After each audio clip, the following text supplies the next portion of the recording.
Welcome to the QB Room presented by Happy Dad. Special guest today, second time guest. That means you're a roomie. My older brother, Carson Palmer. Thanks for coming on, dude. Thanks for having me, guys. Good to see you. Yeah, thanks for jumping on, dude. I heard you guys had a duel at SoFi last night, and No. We don't have a bunch. We don't have enough time to get into that right now. well, Not really much of a competition. Yeah. Just to surmise, I got asked to play in this flag football game. Jordan had kind of put together. He had stacked his team with a bunch of NFL players, and We're off to a poor start in terms of accuracy. Go ahead, though. I had a handful. I had a couple guys that played in the league, and then a bunch of first-time players, and we dug deep, and we found a way to win. It was completely rigged, and we, you know what, we beat the odds. We brought home the championship, and I'm just really proud of our group because we, a bunch of outliers against a bunch of guys, Deshaun Jackson and TJ Houshmandzadeh, and you can go on and on and on down the list. That Carson had no namers like Terrell Owens. Dude, he left at halftime. He did leave. And so he showed up 10 minutes late and then left at halftime. Yeah. And then left at halftime. So, I'm just really proud of our group. We absolutely outkicked our coverage and brought home the championship. So I'm just really happy. I'm sore, but I'm really happy and proud of our group. Yeah, I heard Jordan, you had a chance to win the game at the end, and you just underthrew the game-winning touchdown. I've got a lot. It was one of those deals. We drove down. It's a tie game, and I got Deshaun Jackson. And before the game, and I used to throw with him in the offseason, so I'm familiar. Did you guys ever throw with Deshaun Jackson? You ever work out with ours? No, I'm not cool enough. Good name. He was like one of those guys. You know what I mean? It was like it's a little different when you throw. Like for me, maybe not Cars, but like for me, it's a throw this one as far as you can kind of deal, and take a real quick hitch. Because it's like he is faster than everybody else. And so before I was like, what kind of shape are you? Because I had Clinton Portis and TJ, I throw TJ all the time, but like some guys where I'm like, so what kind of shape you in? And Deshaun's like, a little bit. I haven't been running much, but like I can go a little bit. I'm like, so if you go, am I throwing this thing as far as I can? No, it's cool. And so he catches some balls, he does some stuff. And then I got two deep safeties. I got Mookie Betts on the left, who I'm curious, Carson. Mookie Betts, I don't follow baseball. I know who he is, but I don't know. I was blown away by the athleticism. And then telling people about that, apparently everyone knows that guy's like one of the best athletes in the world and can play any sport. It looked like it last night, but I got Mookie Betts at safety on the left, and I got Ryan Lochte, the swimmer, on the right. I go, Deshaun, line up on the left and run that back pylon as fast as you can. I'm going to throw as far as I can. And I do. And right when I let it go, I'm like, crap, I overthrew him. And then sure enough, he slows down, he backpedals, and he reaches down low, and it gets broken up. And had I hit that, Carson might have been singing a different tune. But yeah, it was a celebrity flag football deal. It was at SoFi Stadium.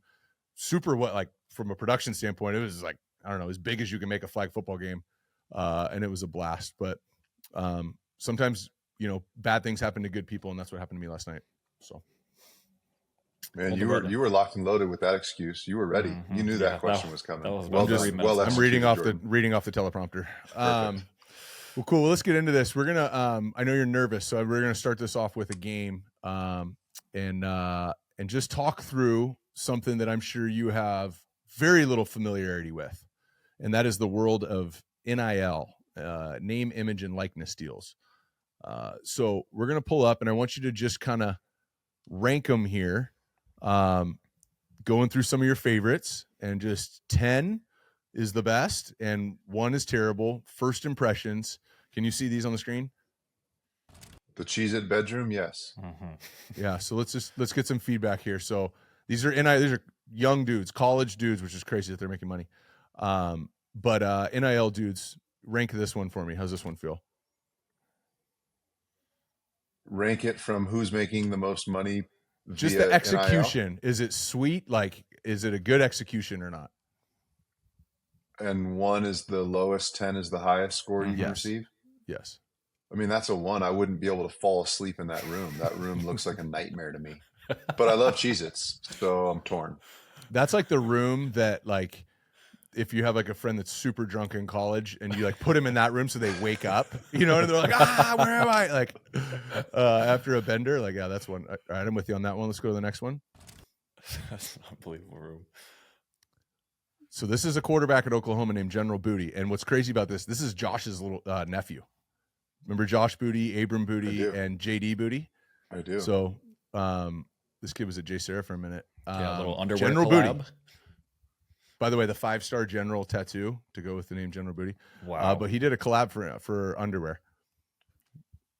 Yeah, that looks like something you would do, Jordan. So I'm sure that's a 10. And I mean, if somebody offered you $1.75, you'd probably take that deal. I think most sane people, that's going to cost at least 10 grand. So I'll throw that as a 2. Yeah, what would it cost for you to do this, Carson? I think that's a good thing to add on top of it for you to be. I'd need that horse. I'd need the horse. If I got to keep the horse, I'd do it. Just his daughter's like an equestrian, which is like the most expensive thing in the world. So that's actually a dollar figure, right? Save me some money right there. Smart. Yeah. So let's rewind. Back in college, I knew this was coming. Oh, I told you I love beef. Yeah. I told you I love beef, horses. So was this just a product all deal of which too? Are in hot dogs, Battlestar Galactica. You just did a hot dog swap right here. You just get a year's worth of hot dogs for this. Yeah, this was straight product deal.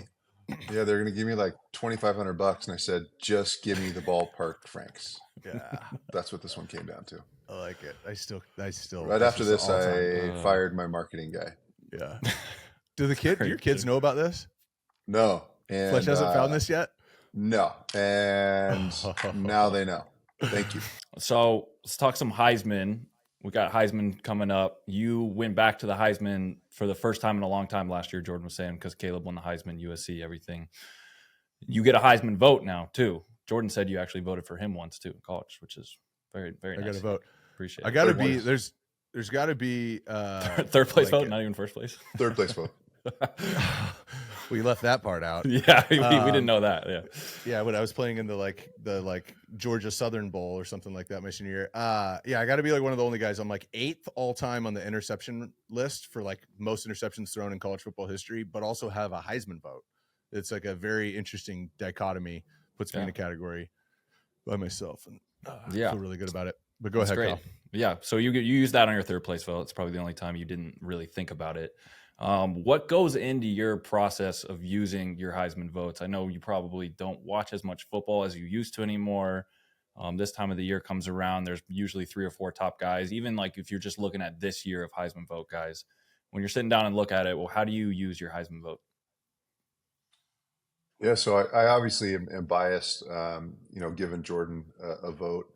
But also just the games I watch the most of are SC games. So I've been biased to the SC guys. There's been a handful of guys that in certain years where there was maybe a clear-cut 1 or a clear-cut 2, but you're just not quite sure on the 3. So I would lean heavy on SC. And just thinking back, Marquise Lee had a phenomenal year one year. He got a vote. I think I voted for Matt Barkley when he was at SC one year when he had some big numbers, and I just couldn't. A lot of times it's really easy to pick your first place vote, and it's really hard to kind of decide on the third. 1 and 2 is always pretty. It's pretty general. Like everybody feels like these 2 guys should be at the ceremony, but then there's years where you just can't decide who the 2 or 3 other guys that should get the invite to New York to go to the Heisman. And also get that 3rd, 4th, 5th place vote. And so I always leaned on the SC guy because I knew more about it. And I felt like, it's hard to vote for guys that you're only seeing SportsCenter clips from because you just can't. I especially when I was playing, as you guys know, on Saturdays, you're traveling. You got walkthrough, you're getting ready in the NFL for your game on Sunday. So you just don't get a chance to watch a lot of college football. So when I was playing, I was always really scrambling, trying to figure out who I was going to vote for. But it just kind of depends. It just depends on if there's an SC guy in the running, I'm going to be biased to that. Or if one of the guys that's playing college football happens to be a blood relative of mine, I'll give him a vote. That's fair. Yeah. So it's much easier to pick number 1 and 2, but every year I'm kind of scrambling for my 3rd, 4th, and 5th place votes. Do you remember who you voted last year besides Caleb? I voted for Caleb. I think, did I do it on your show? I said in like week 4 that Caleb should win the Heisman that year. but just didn't think that the team was good enough that he'd have a chance. And somehow they found a way to win enough games last year, and he ended up being the clear-cut, hands-down best player in the country. Um, every year's different. This year, I'm going to have to do a bunch of cramming. I've been traveling a bunch and haven't had a chance to watch a ton of games on Saturdays. So, um, all as the deadline gets closer and closer, I'll start kind of cramming like I have for every test and paper that was due throughout my educational career, and watch as much as I can at the end. And so I haven't had a chance to watch a ton of college football. I've watched SC play a bunch. I know this is probably not his year, but I still think he's the best player in the country. Yeah. Unfortunately, it's not about just being the best player in the universe. It deals a lot. A big factor in that too is the team's success, and they just aren't going to have the success he needs to go back to back. But while we're talking about him, I hope he comes back for a third opportunity, because if they can continue to develop that roster and get much better this offseason, I think it should go to the best player in the country, and it doesn't always go to the clear-cut best player in the country, because some guys end up on 4-8 teams, just unfortunately. I'll give you one, and I think I gave this one to you last year. It'd be the same guy that's, everyone right now is Jaden Daniels, Bo Nix, Michael Penix Jr. There's a couple other people that are in the mix. JJ McCarthy's in the mix. Blake Corum, the running back from Michigan's in the mix. But like, remove all the odds and favorites and all that stuff. Just like, who do I think is the best football player in college football right now? It's the same guy I told you last year. It's the freaking tight end from Georgia, Brock Bowers. No doubt. That dude. Draft picks, whatever. I don't know. Like, player. That's the best player in the country, as far as I'm concerned. I mean, I really kind of end up looking at it like a GM. Like, of all these guys, which guy do I need? Which guy can I not live without on my team? And I don't think he will be, but I mean, I think he should be the number one pick. I think he's the best player. If it truly was just going to go to the best player, it'd be tough to go to a tight end, but I agree. I think he's the best player. And I thought Mark Andrews, when I was watching Baker Mayfield film from Oklahoma, I thought Mark Andrews was one of the best tight ends I'd ever see play college football. It ain't even close. The best player I've ever seen play tight end in college football is Bowers. I mean, from his freshman year, a couple years back, just dominating, looking like a senior in the SEC. And his game has only developed. He's only gotten better. And I agree. I think he should be the number. If I was picking and I didn't have to get a quarterback, I would take him. If I'd already had a quarterback on my roster, I'd take him number one. Fun fact, that kid's from Napa. It's so random. I know. So random. They come from anywhere and everywhere. It does not matter. Program, coaching. It doesn't matter. If you can play, they will find you. Yeah. And where's Mark Andrews from, Kyle? Scottsdale, Arizona, Desert Mountain High School. That was my ex-receiver in high school all 4 years. He was 245 pounds, 6'3", as a 15-year-old, and he only played soccer. And I knew him since I was in like third grade, and he played soccer, and he was the biggest motherfucker out there, and he was so angry on the soccer field, just fighting everyone. I was like, just come to football. I got you. And he played X. And in high school, he dominated everybody. It was just, I would just throw him up. Like I wasn't even throwing anybody else. And when he was getting offers to go to college, everyone was offering him as a tight end. And he was like, I'm a receiver. Like, I'm not going to your school unless you offer me as a receiver. And someone, I guess, Stoops finally told him, like, hey, you're 245 pounds. Like, just put your hand in the dirt. We won't have you block the DN. We'll have you go around him. But please be a tight end and come here. And he was unbelievable. And I agree. I think he had one of the best seasons, couple of seasons ever at Oklahoma. And right now, too, Jordan, you bring up Brock Bowers. I feel the same way about Marvin Harrison Jr. at Ohio State, too. A guy that means the most to his team. That offense runs through him. And from an Ohio State offense that used to have 7 receivers and a tight end and a quarterback that was spreading around, Marvin Harrison's getting 15 touches a game, and he's scoring on half of them, I feel like. Mm-hmm. Yeah, him and Brock should. I mean, if you take the quarterback position out of it, that's your first and second pick in the draft. Yeah. You want guys that come in and have an impact immediately. Those guys are starters week one, and they probably each catch 6 balls week one, first year in the league. Yeah. Well, let's keep talking USC. USC just fired their defensive coordinator. I mean, we've all been part of it. I mean, our offensive coordinator just got fired today as we're recording this. So it's always an interesting situation when your coach gets fired in the middle of the year. But it seems like with Lincoln, it's always been great on offense, and the defense has struggled to keep up. Just from an alumni, and you say you pay more attention to USC football than anyone else.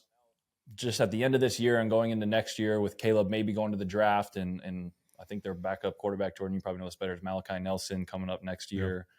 Yeah. And maybe Caleb stays, but where do you see USC going from here? Where do you see them taking the next step? Because I really feel like they're close, and it's like you said, they need to develop that roster a little bit more. But where do you see USC going in the next couple of years? Yeah, it's concerning for sure. Unfortunately, that label I heard a couple years ago when Lincoln was just walking in the door at SC was great offenses can't stop anybody. Great offenses can't stop anybody. And I was drinking the Kool-Aid, thinking, all right, this guy's the next great one. And the defense has not gotten any better. The defense is slowly moved backwards. And it's not just a scheme thing. There's wide open windows. There's guys in zone coverage that are totally out of their zones. If you're supposed to play hook to curl, there's guys that are dropping down the middle. There was different guys that, if you've got a dominant pass rusher, it's every once in a while you want Myles Garrett to drop back into coverage, but every once in a while is maybe once or twice a game. But you want that guy rushing the passer. And they're just trying to generate pass rush from anywhere they can. And unfortunately, they're just getting gashed while they're doing it. So the scheme obviously needed to change. There was way too many easy completions. Teams would come into the Coliseum and run the ball at will. I thought the quick fix last year, as SC lost last year in the Pac-12 championship, I was at the game. They lost to Utah. And I remember the excitement after the game, like thinking, all right, because if you guys remember, Caleb pulled his hamstring. He finished the game, but once he pulled his hamstring, the game got away from him because he just lost that dynamic aspect of his game. And so I remember being, having rose-tinted glasses, watching that, thinking, all right, Caleb will be healthy next year. They're going to go hammer this transfer portal and bring in, maybe a guy that wants out of Georgia because he can't find enough minutes, maybe a guy out of Alabama, start pulling some guys and paying guys through the NIL process. And I just don't think they hammered the portal in a way that I thought that they would. And now that I'm looking back in retrospect, it might be because defenders don't feel that they can go to SC and build on their resume and prepare themselves for the NFL because the defense has been that bad. So, the quick fix is SC, it's LA, it's all the hype. They're going to the Big Ten. You would think they can go and get just about anybody they want. And they have the equity to be able to bring guys in and find ways to compete with all the other big schools and pay them.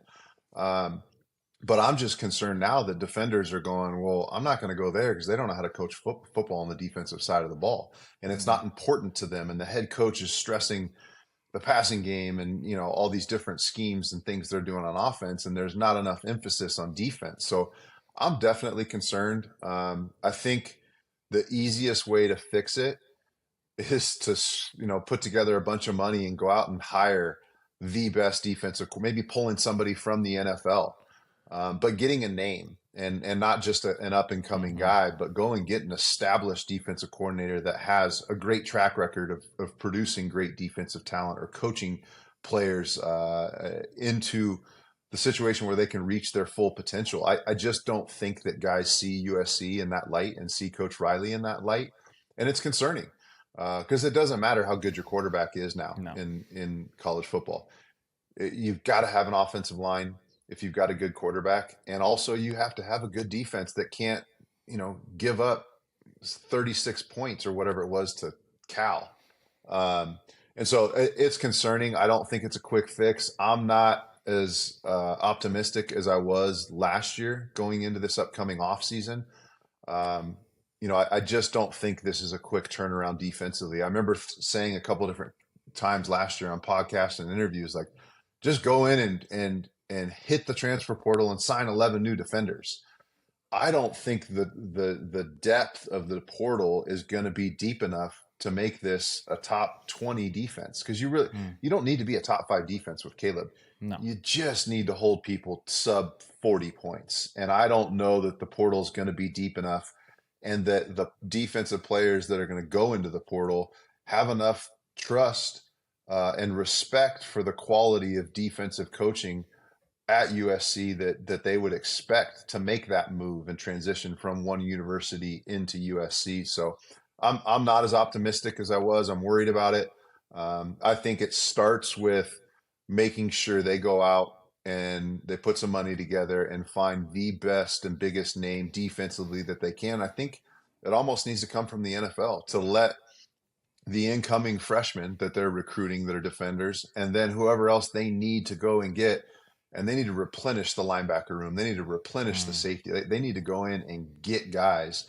And in order to do that, I think they need to bring, and I don't even have a name off the top of my head, but somebody from whoever wins the Super Bowl that's a great defensive coordinator, or maybe an up-and-comer that people have been hearing about and has had some success at that level, to give guys the confidence that they want going to USC, that they're going to get developed for the next level.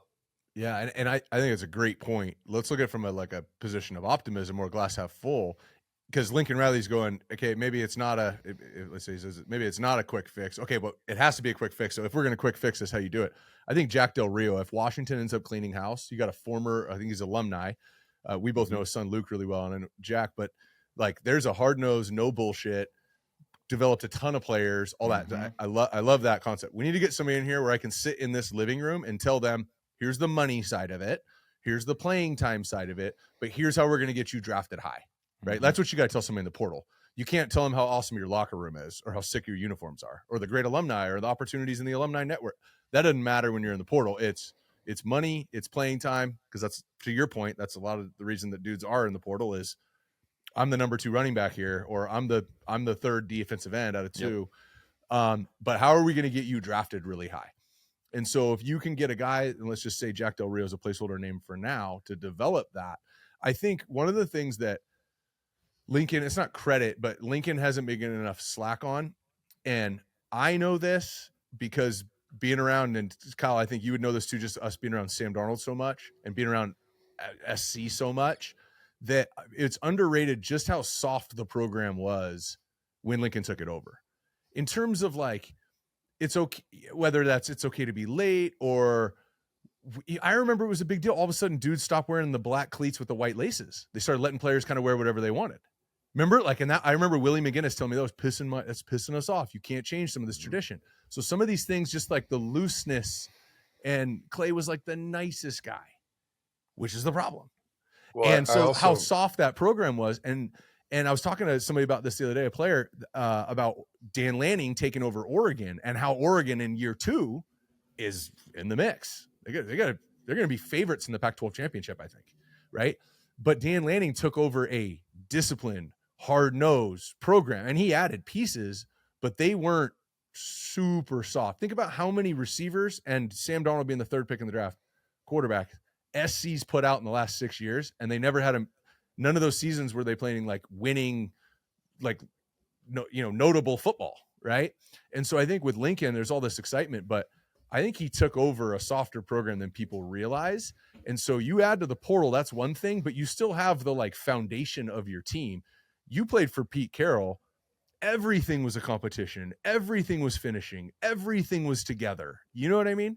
And it wasn't like that with Paul Hackett before. And so I think there's a little bit of grace here. There's things that got to be solved, but maybe if on the other side of it, looking at a little bit of grace for like, he had more fires, I think, to put out than people realize. You're in it. Is that a fair statement, or am I off? No, 100%. I mean, just because you hire, a great coach doesn't mean you come in and win year 1. It's just it's so much more in depth than that. It takes more time. Now, going into this year with a Heisman Trophy quarterback, we had greater expectations, just plain and simple. We expected more. The defense was a concern last year, and he stayed loyal to his guy. And that loyalty thing is big among coaches, and I get it. But when you got the guy, you got him. When you don't got the guy, you got to move on. And nothing worse. And Kyle, you're going through it right now. Is moving on from a guy mid-year. Yeah. I mean, that just gives the other teams that you're recruiting against ammunition, because now they're all using that against them. And so I really think a clean house perspective should have been taken last year. It obviously wasn't. And now you're going to slug through the rest of the season and end up in a mediocre bowl when, Lincoln's got to be laying in bed at night going, man, I should have done this last January, and also, it's not that attractive of a job. I mean, great to go get Jack Del Rio, but Jack Del Rio's looking at all the things you just said, Jordan, and going, well, hold on, I'm not going to put my stamp of approval and my reputation on the line to leave the NFL, go back to college, and take over a program where guys are missing on simple zone drops. Guys are losing in man-to-man coverage. He's got to be before Jack Del Rio or whoever it is takes that job. They're going to sit down and watch film and look at how much work they have to do to get to where they need to get to be successful. And there's a lot of work to do. A guy like Jack or some of these guys in the NFL, they're not looking for that kind of work right now. May not have the patience either. Yeah.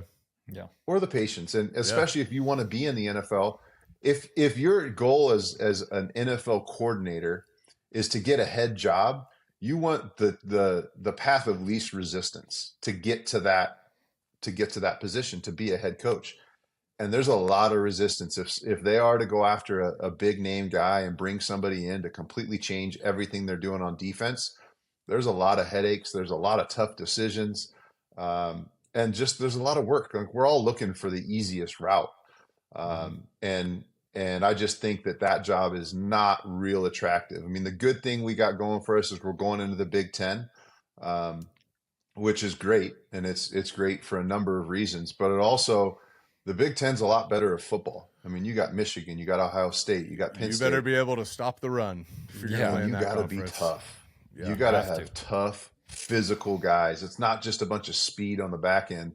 That front seven has got to be able to rush the passer. Those defensive ends have to be able to set the edge, and linebackers have to fill the correct gaps in the run game. And we just haven't seen that. So it's not a simple fix, and that's why I'm looking at this, unfortunately, as a glass is half full, just because there is so much work to do on the defensive side of the ball. Yeah. Well, you said that's an easier path. A difficult path, switching gears here, is the AFC North right now. Right now, it's probably the best division in football. You played what, 7, 8 years? You were in Cincy? Yeah, 9, yeah. 9 years in the AFC North. So you've played at all those places that times two. So right now, let's just talking through, instead of just very specifically what's happened here, what's happening there, we'll just talk about the AFC North, because I think I felt like you played in 3 different divisions. You also played in the AFC West with the Raiders, and you played in the NFC West with the Cardinals. I played in, I think, 4 different divisions. So every team is different. Every city's different. Also, every division is different. I don't know if you guys agree with that, but Kyle, you've been on your 3rd or 4th division, right? So I just feel like AFC North is the one. NFC East, everybody knows, right? It's because it's huge markets, right? It's Dallas, it's New York City, it's Philadelphia, it's Washington, D.C. AFC North is the one that I don't think people outside of being fans of one of those 4 teams or playing on one of those 4 teams appreciate, like, the rivalries that exist there. But you throw on any AFC North game, even if one of those teams is having a down year, and it's smash mouth physical football, it just feels a little different. I'm curious, like, just memory wise, what were some of your like best takeaways from playing in the AFC North, some of those road games, some of those environments? Yeah, I mean, when I evaluate a division like that, I think it starts at the top. It starts and stops at the top. And you just look at the Pittsburgh Steelers and the Rooney family and Bisciotti in Baltimore. The ownership groups, those are 2 of the best ownership groups in all of sports, not just the NFL.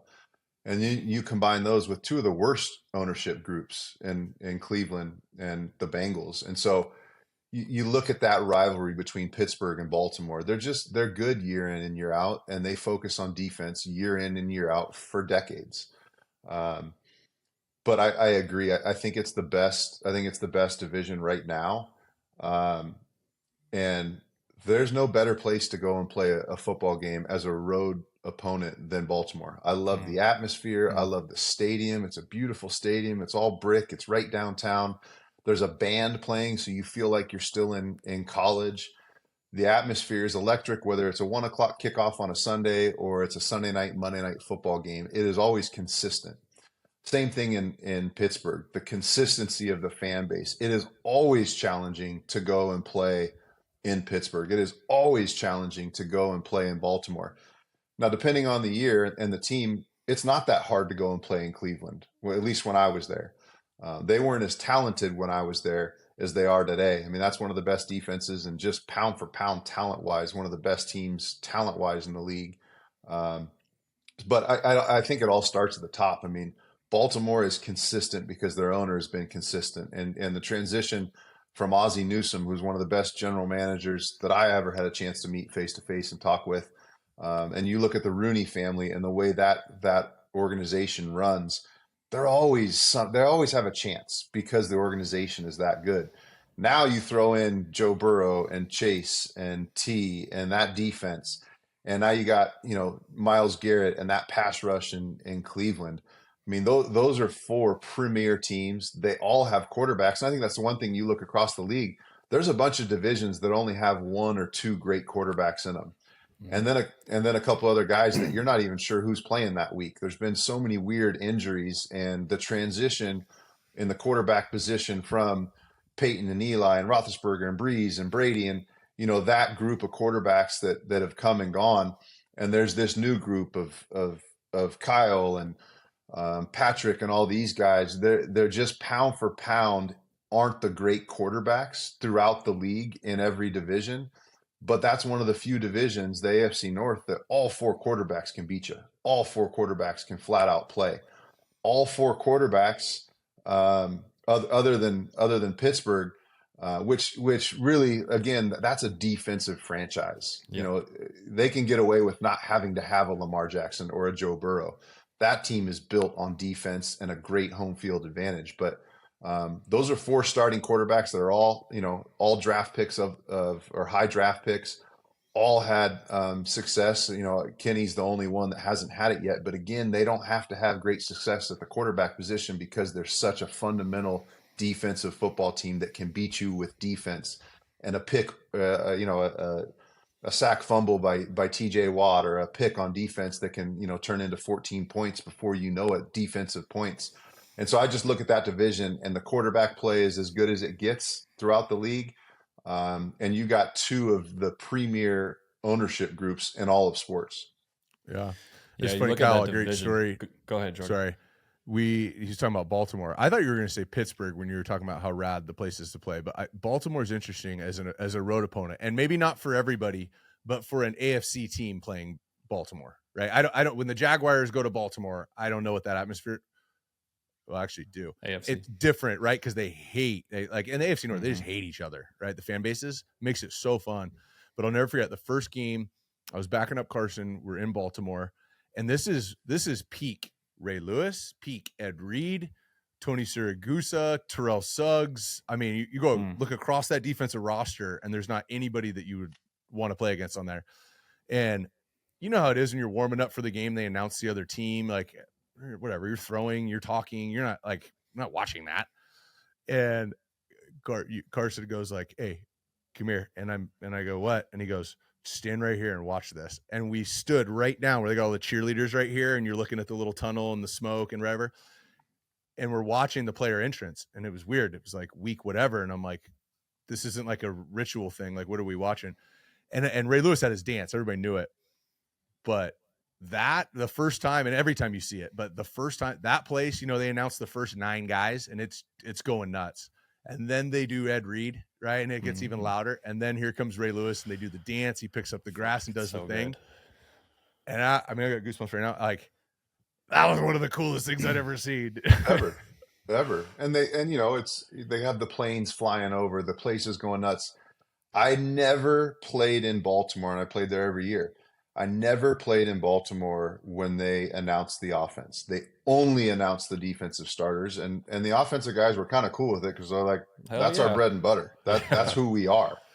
But I mean, remember Terrell Suggs? They might Terrell score Suggs more would put points on, us today, anyways. yeah, no doubt. Defense. But Terrell Suggs would put on the gladiator mask and come out with the gladiator mask, and everybody had their own deal, which all opponents go into that stadium when Ray was there and those guys were there, and you couldn't wait for the starting intro because it was a show. Everywhere else, they just come running out of the tunnel and high five warming up. guys. But there, it was a performance. It was something those guys worked on, and each guy had his own little theme, and it was really special. And from an opponent's perspective, like you're saying, Jordan, it was fun to watch. It was fun to be a part of, which also amped you up as an offensive player, seeing this hype because you wanted to go up and put out 40 on them in their own home stadium. So I always loved playing there. That was always a big rivalry because they were kind of fresh off that 2002 Super Bowl.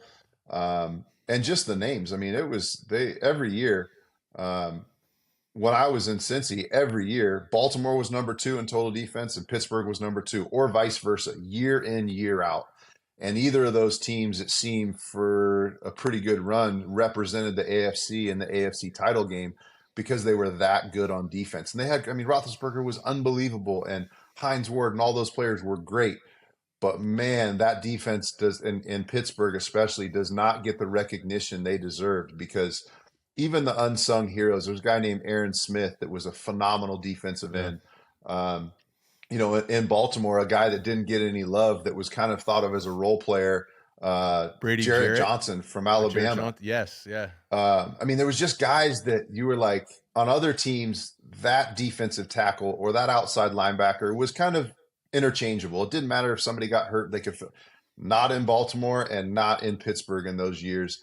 Those guys played week in, week out. They were absolute dogs. And I think they respected, from a defensive perspective, they respected the admiration they got being a defensive player in those 2 organizations. So when free agency came up, they took a little bit less money to stay and be a part of the Baltimore defense or be a part of the Steeler defense. And that kind of camaraderie, that kind of appreciation is one of the things that they were able to squeeze all those great defenders under one salary cap, because they got that kind of love and that kind of appreciation from their fan base and their organization. That's incredible. That's cool. Yeah, it's the AFC North right now, 22-11. You talk about, I can't even think of a defense. I'm sitting here listening to you guys talk about it. I'm trying to think of a defense in the league right now that you can compare something like that to, and you just can't. But I think of the AFC North now, and we were talking about this before. The AFC North feels like the only division in football right now that kind of has that same mentality as old football. Football's gotten softer, if you will, right? Can't hit people. We got a crazy unnecessary roughness play on someone. He threw a dart, the linebacker hit him when he had the ball in his hands. 50, you just can't do anything on defense anymore. But when you go and you go into Cleveland, they got Myles Garrett and they got Zadarius Smith now, and they have all those good linebackers and the safeties, and then you go to Baltimore. The corners are great. Yeah. Yes. You go to Baltimore, and Baltimore still has guys everywhere. The linebackers are great there. They got Roquan Smith now too. Even Cincy, like you said, Cincy is a much better defensive team now. They have a very simple scheme. Their linebackers are great. They got 2 great edge rushers. It just seems like that defensive forward mentality throughout the whole division it's scary. And I don't know, you've played in that division, but when you probably were happy to go play like an NFC South team or an NFC West team, it's tough to play those people every week. I can't even imagine it. But you talk about quarterback injuries. I want to talk about injuries real quick with you, because I remember watching you in Arizona when I was growing up, and always remember you being a really tough quarterback, and I've talked to Jordan's told me your routine after games and how much you put into it. I actually have a funny story about Norv. I don't know if you ever played with Norv or knew Norv Turner, but when I was playing with Norv, I remember one game I ran a naked, and I got outside and I cut back, and it worked out. I threw one, and he was like, "Hey, I need to show you this clip. Like, you can't be fucking doing that every game. Like, watch this clip and see what happens when you cut back on a naked." And he pulled up a clip of you in Oakland rolling out to the right. I think the guy overran you. You cut back, you threw it, and just destroyed your ribs. I think Jordan said you punctured your lungs or something crazy like that. Not, yeah. But that clip was ingrained in my brain. And I remember like 2 weeks later, we're playing Green Bay. Same thing. We're running naked to the right.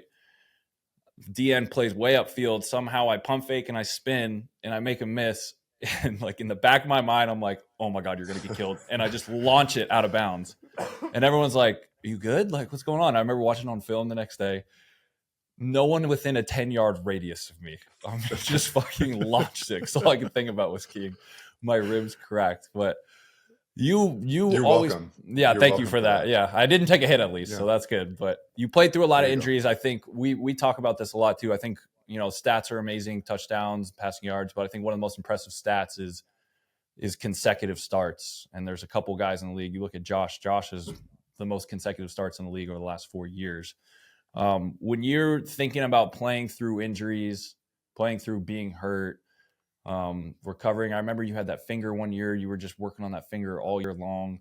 What's your process? What's your mentality about attacking and playing through injuries? I know we got a lot of high school quarterbacks and college quarterbacks that probably listen to this too, who just haven't dealt with that yet in their career, and they're going to at some point, because it's not if, it's when you get hurt. Yeah, I mean, it's totally circumstantial depending on the injury.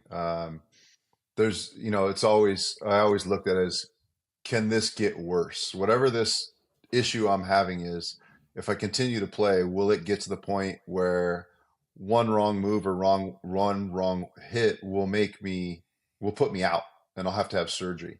There's some injuries that are just painful. But there's some things like a grade 2 ACL tear where it's like, well, if I go out and play, there's a good chance it'll tear and then I'll have to have surgery. But there's some things that are just painful. You know, I tore some ligaments in my non-throwing hand one year, and it wasn't something that was going to put me down.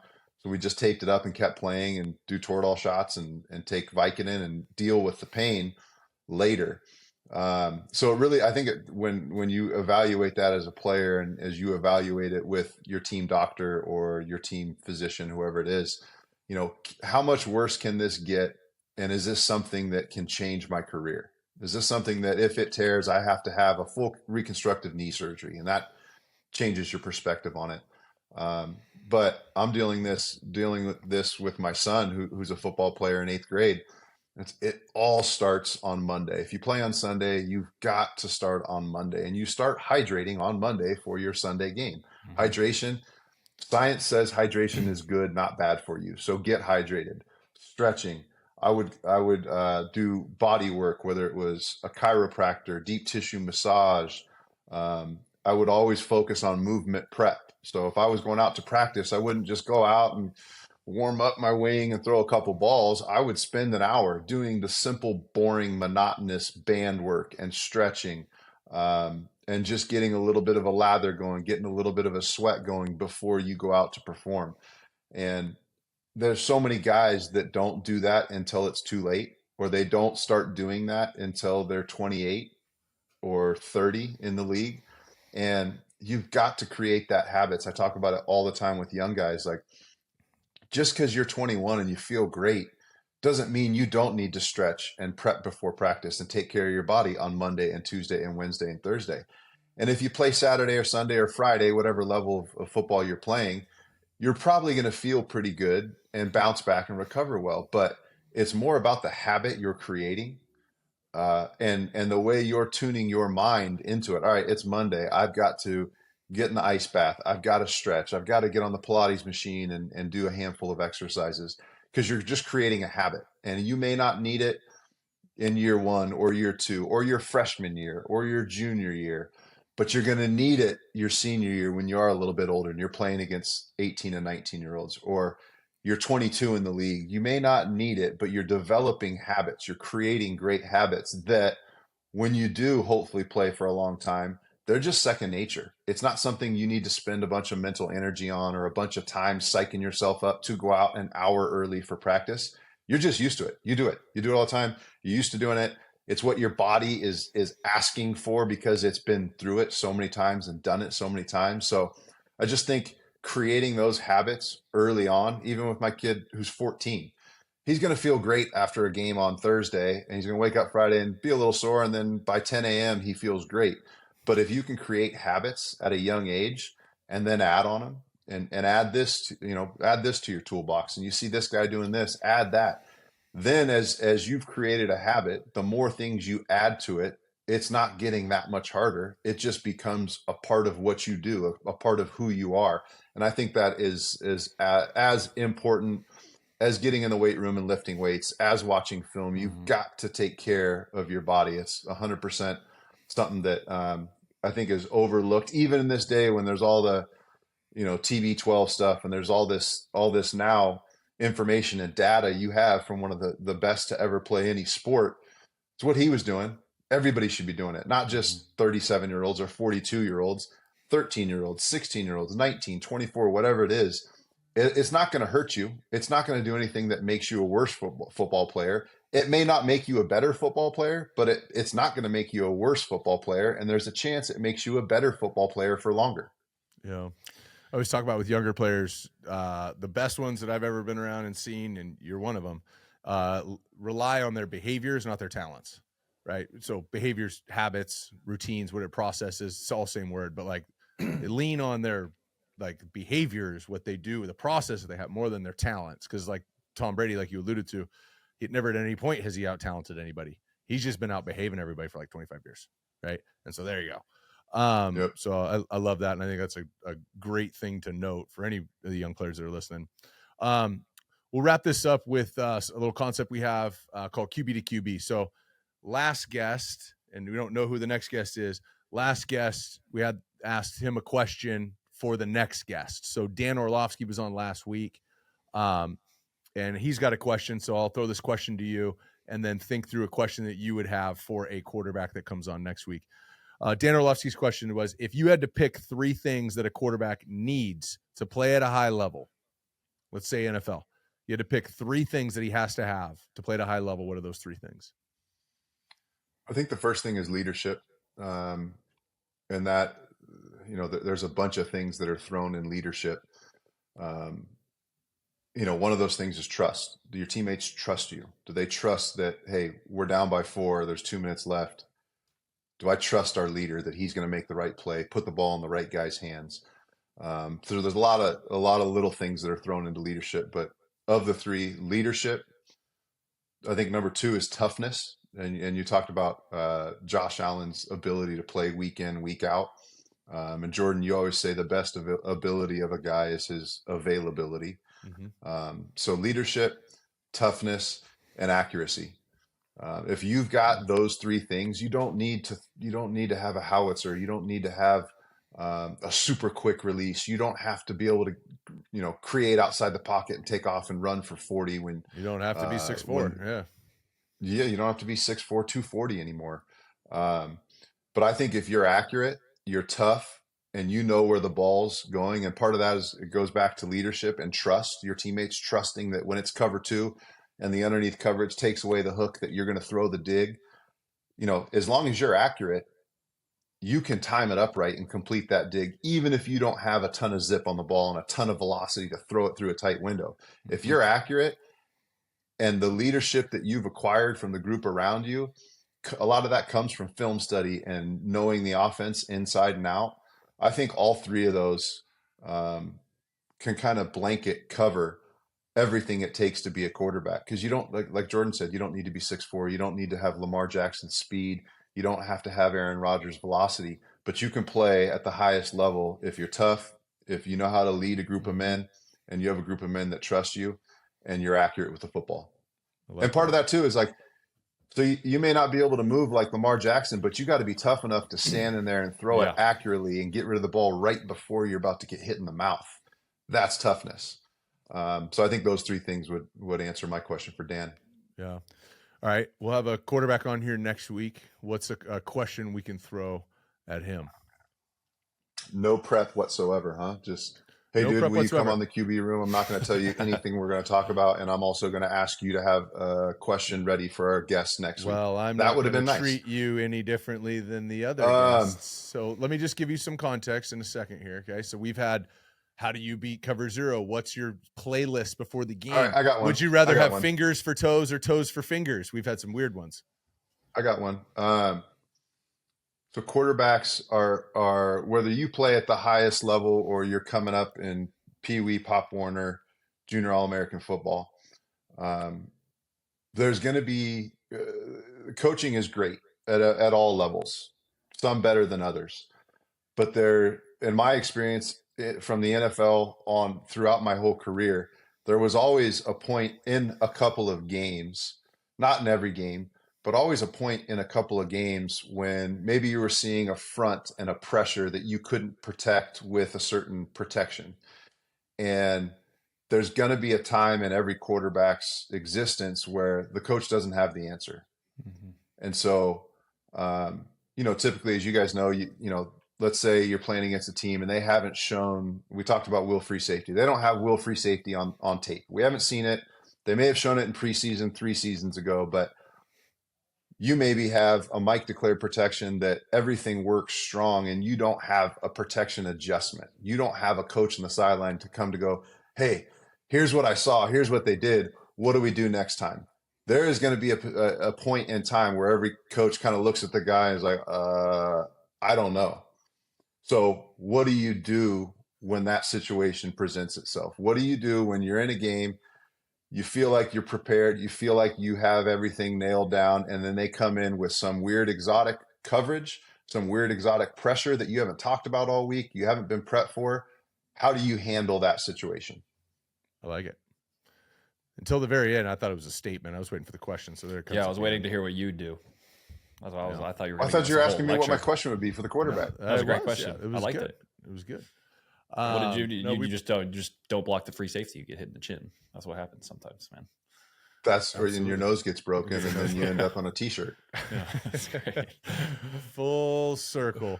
Full circle, fellas. Well, dude, thanks for coming on. Talking ball, we always appreciate it.